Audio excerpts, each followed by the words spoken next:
আসসালামু আলাইকুম অষ্টম শ্রেণীর শিক্ষার্থী বন্ধুরা, আমরা দেখব আজকে ফরিমাফের অষ্টম শ্রেণীর ফরিমাফের আমরা অঙ্কগুলো দেখব।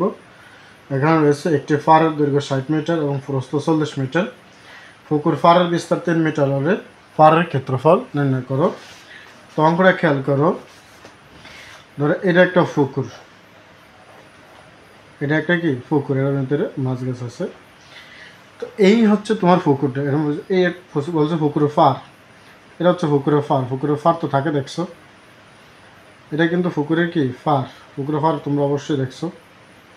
এই ফারের বিস্তার রয়েছে 3 মিটার।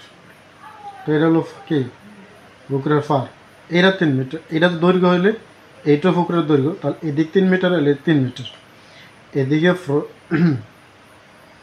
যদি 3 মিটার হয় তাহলে এদিকেও কি হবে 3 মিটার, যেহেতু ফারের বিস্তার, এটা চতুর্দিকে ফারের বিস্তার 3 মিটার করে। বলছে যে পুকুর ফারের বিস্তার 3 মিটার হলে চতুর্দিকে 3 মিটার করে। এটা হচ্ছে এটা চতুর্দিকে দৈর্ঘ্যের দিকেও 3 মিটার, প্রস্থর দিকেও 3 মিটার, চতুর্দিকেই 3 মিটার করে ফারের বিস্তার।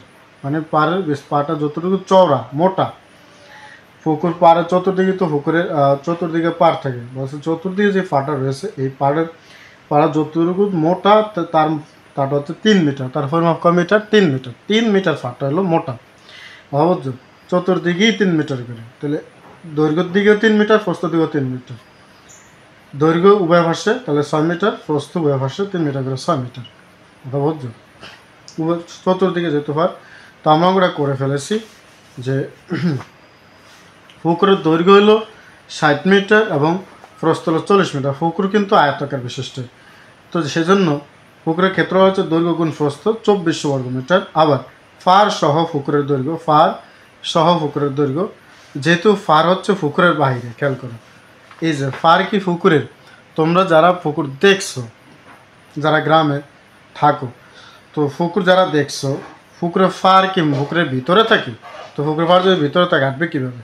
পুকুরের ফার থাকে পুকুরের বাইরে, আর যখন বাইরে থাকে তখন দৈর্ঘ্যের সাথে যোগ হয়, প্রস্থর সাথেও যোগ হয়ে যায়। সেজন্য উভয় দিকে 3 মিটার, সেজন্য আমরা এখানে 3 মানে 2 দিয়ে গুণ করছি, যেহেতু উভয় দিকে 3 মিটার। আর তুমি যদি লেখো 60 যোগ 3 যোগ 3, তাও কিন্তু হবে 66 মিটার।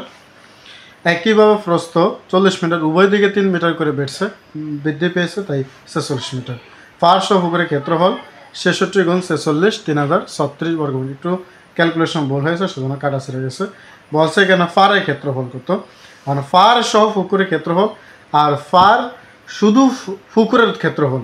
খেয়াল করো, শুধু পুকুরের ক্ষেত্রফল আর ফার সহ পুকুরের ক্ষেত্রফল, দুইটি ক্ষেত্রফল। ফার সহ পুকুরের ক্ষেত্রফল থেকে যদি আমরা শুধু পুকুরের ক্ষেত্রফল দিই তাহলে আমরা পাবো ফারের ক্ষেত্রফল। পুকুরটা যদি বাদ দিয়ে দিই ফার থেকে, তাহলে কে থাকবে বলো? ফার।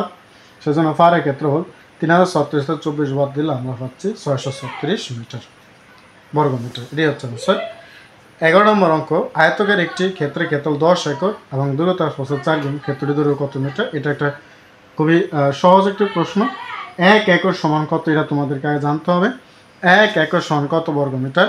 তো 1 একর সমান হচ্ছে, এটা একটু মস্ত রাখবো, আমি অঙ্কটা এই ভিডিওতে করবো না, 4046.86 বর্গমিটার।